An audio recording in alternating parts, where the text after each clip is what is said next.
Tragically, a few years ago, a very popular food place shut its doors. You would imagine that I know a lot of people in the food scene, and I know know the owner, very friendly with him. I saw him the other night, and we were chatting about just looking back, what worked, what didn't work. How was it after you shut the doors? How did it feel? And he said that the shame of shutting down and of failing was so painful for him that he didn't pick up like a knife, meaning he didn't cook, for 2 years after he shut his doors. And that made me so sad to hear his shame, to feel his pain, and also to think that this really, really talented culinary magician didn't cook for 2 years. That's a lot of good food that didn't get out into the world, even in his own home, even into his own mouth, no less mine. Oh, but that made me very sad. And it made me think a lot, as I do, about sending it and about trying and putting ourselves out there and failing. I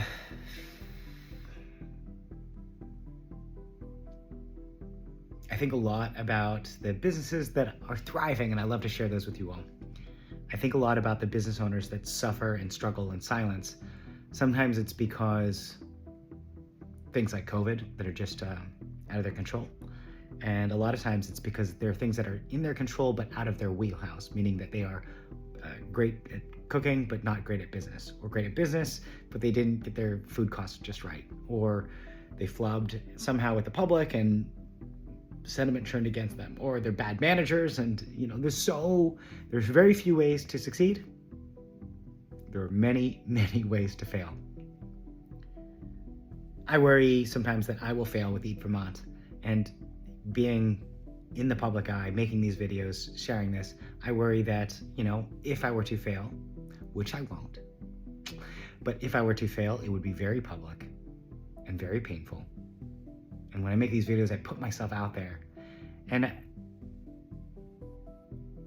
I don't say any of this so that you would feel concerned for me. Oh, Rocket, well, we love you. We'll take care of you if you fail. No. I mean, maybe you will. Thank you, but that's not why I say this. I say this because I want to live in a society where people take risks and people live courageously.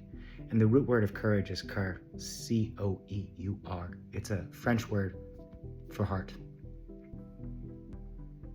And I want to be someone who embodies and manifests living courageously by putting my heart out to the public. And I want to sip this tea.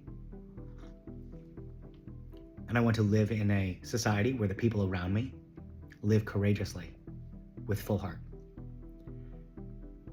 And if failing is so hard and so painful for people, and we live in a society that shuns or shames that, then we're not able to position the people around us, no less ourselves, in a place where we feel like I can take my heart out of my chest and put it out here for you.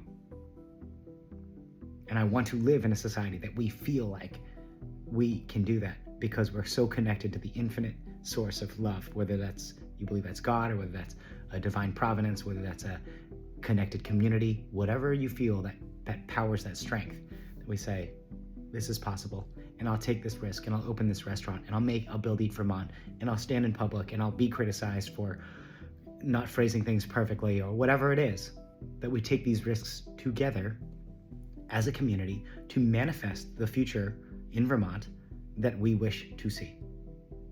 So I send love to my friend. I send love to everyone out there taking a risk and living courageously with your heart out of your chest. I do that myself, and it is painful. And I pull my heart out of my chest and I give you my love. Onward, together.